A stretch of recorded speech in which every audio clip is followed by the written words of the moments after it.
Evangelio, tanto amó Dios al mundo que le entregó a su Hijo único. Algunas personas lo malinterpretan y lo malinterpretan diciendo que envió a su Hijo a morir. Dios no envió a su Hijo a morir, más bien lo envió a dar vida y que Él fuera vida. La muerte de Jesús fue un crimen preparado por los sumos sacerdotes de la religión judía de aquel tiempo. El Padre no mandó a su Hijo a morir, lo mandó a una misión muy específica que fue anunciar el reino de Dios. Tanto amó Dios al mundo que le entregó a su Hijo único para anunciar el reino de Dios. Y el anuncio del reino de Dios chocó con la religión en tiempos de Jesús, que presentaban un Dios que no era Dios, el Dios verdadero, un Dios que ellos habían creado a su imagen y semejanza, no el Dios que Jesús nos vino a presentar, un Dios de amor, un Dios de vida, un Dios de justicia, un Dios de inclusión, un Dios de respeto, un Dios de misericordia y todo lo bueno que de Dios Jesús nos presenta.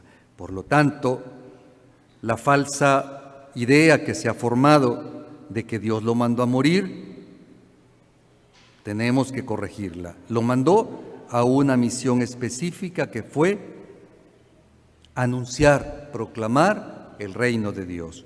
Luego, también para aquellas personas que tristemente se están viviendo con un Dios de condena, nos dice claramente: Dios no envió a su Hijo para condenar al mundo, sino para que el mundo se salve por él.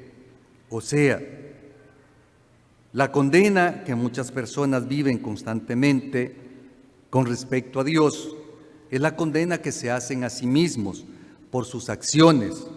La vida a mí me condena por las acciones que yo empleo. Es la vida la que me condena, no Dios. Dios mandó a su Hijo para salvar al mundo, muy claramente dicho en esta palabra. Pero luego añade: el que cree en Él no será condenado. Pero creer en Dios no es decir creo en Dios porque creo y quedarme a este nivel de la cabeza. Creer en Dios significa hacer vida a su palabra, no porque esto beneficie a Dios, sino porque a mí me beneficia, a mí me hace crecer. Por lo tanto, si yo creo y hago vida a su palabra, yo me estoy salvando. Por eso la primera parte habla de salvación. Hago vida la palabra de Dios, me estoy salvando. Estoy haciendo mía la salvación ya prometida.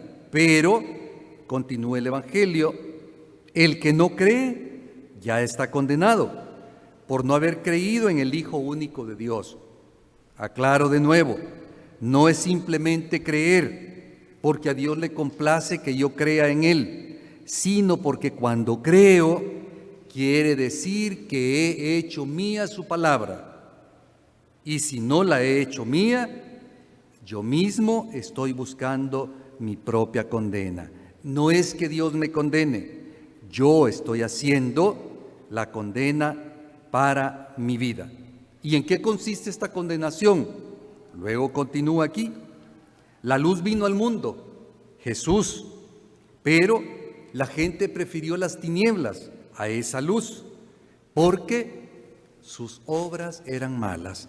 Entonces quiere decir que lo que me condena son las obras malas que yo ejerzo. Lo que me condena son esas acciones malas que emprendo. A eso se debe mi condena. No es que Dios me esté condenando, me condeno yo. Todo cuanto hago o me salva o me condena. El que hace el mal aborrece la luz. El que hace el mal no está en sintonía con el proyecto de Dios. En cambio, termina el Evangelio diciendo: el que obra el bien conforme a la verdad se acerca a la luz, para que se vea que sus obras están hechas según Dios. ¿Cuántas cosas no hacemos en la oscuridad? ¿Cuántas cosas no hacemos ocultándonos, que nadie se dé cuenta, que nadie me vea, que nadie me sorprenda. Bueno, pues a lo mejor nadie se dará cuenta, a lo mejor, pero lo que estoy haciendo ya es parte de mi propia condena. ¿Cuántas cosas buenas hago y que a lo mejor tampoco la gente se da cuenta? Ya estoy haciendo ahí